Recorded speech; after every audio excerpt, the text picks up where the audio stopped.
দেশের বিভিন্ন স্থানে শরিক ঠকাতে নানান কৌশল মতপথ অবলম্বন করে চলেছে ভূমিদস্যুরা, যাদের ব্যাপারে বিভিন্ন সময় প্রচলিত আইন দিয়ে ব্যবস্থা গ্রহণ করলেও এ সকল অপরাধ নিয়ন্ত্রণে আইন আদালত বা সামাজিকভাবে বিশেষ কোনো প্রভাব পড়ে না।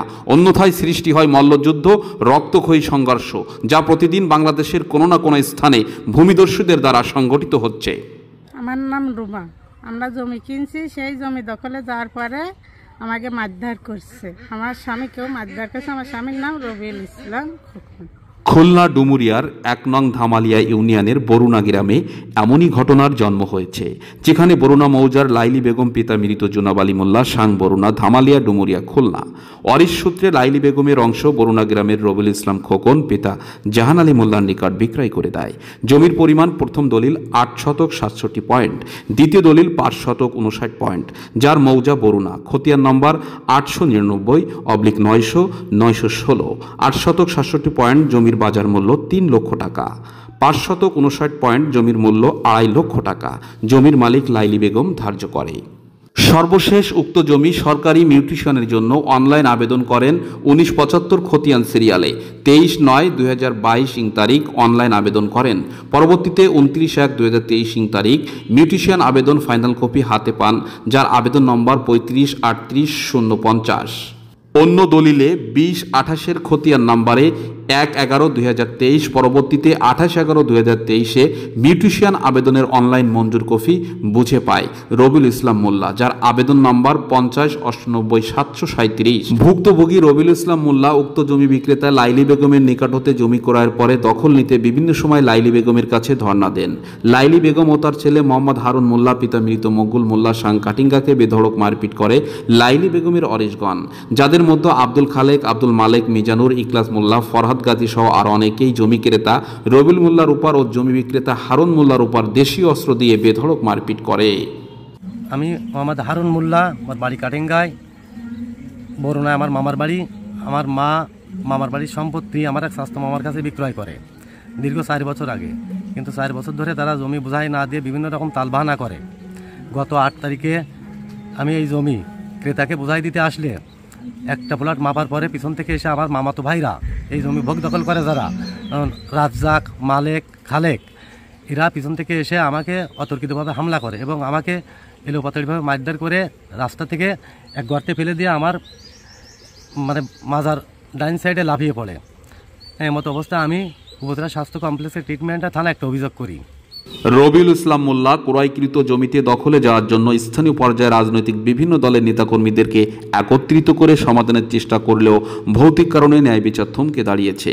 জানা গেছে স্থানীয় কিছু কালপিট বা ভূমিদস্যুদের জন্য প্রকৃত জমি দখল বা সমাধানের সুফল বয়ে আসেনি, যাদের মধ্যে মিজানুর রহমান, গোলাম আলী, ফরহাদ গাজী, ইকলাস মোল্লা, আনসার আলী গাজী, ফজলু গাজী সহ অন্যান্যরা জমির বিবাদী খালেক মালেককে সঠিক সিদ্ধান্তের ব্যাপারে বাধা প্রদান করিয়া যাচ্ছে। জমিজমা সংক্রান্ত বিষয় নিয়ে স্থানীয় রাজনৈতিক সকল পর্যায়ে চেষ্টা থাকলেও সরিষার ভিতরে ভূত থেকে গেছে। মোহাম্মদ রবিউল ইসলাম, আমি লাইলি বেগম, ঝর্ণা বেগম ও শফিকুল মোল্লার কাছ থেকে কিছু সম্পত্তি ক্রয় করি এবং সেই সম্পত্তি ক্রয় করার পর আমি মিউটেশন করে সরকার আমাকে রেকর্ড দিছে।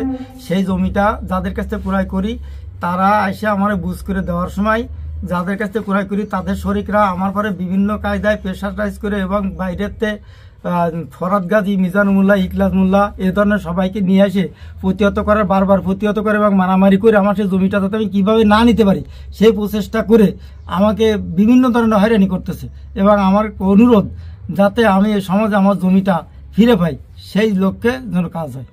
চেচড়ি পুলিশ ক্যাম্পের সাব ইন্সপেক্টর নাজমুল ও রঘুনাথপুর পুলিশ তদন্ত ক্যাম্পের সাব ইন্সপেক্টর ইব্রাহিম উক্ত বিষয় জানেন। তথ্য সূত্রে জানা যায় তারা রাজনৈতিক চাপে প্রকৃত ন্যায় বিচার দিতে বাধাপ্রাপ্ত হচ্ছে। সেক্ষেত্রে সমাজে ন্যায় বিচার বা ন্যায় বিচার প্রতিষ্ঠা করার জন্য রাজনৈতিক বা স্থানীয় প্রশাসনকে নিরপেক্ষ ভূমিকা পালন না করলে সমাজে কলহ, বিভেদ, রক্তপাত, মারামারি থামানো সম্ভব না।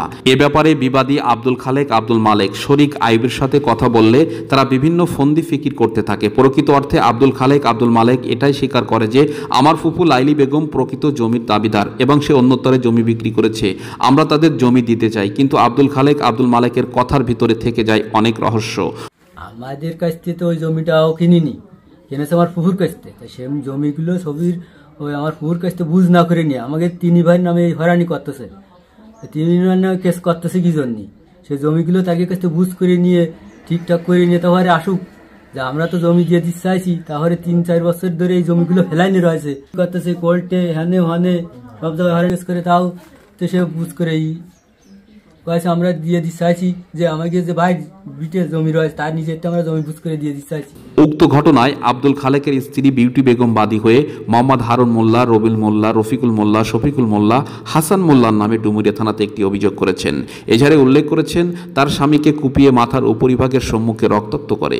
কিন্তু বিউটি বেগমের অভিযোগটি সম্পূর্ণ ভিত্তিহীন, কেননা 8/3/2025 আনুমানিক 1 ঘটিকার সময় বিউটি বেগম ডুমুরিয়া থানাতে সশরীরে উপস্থিত হইয়া অভিযোগটি করেন।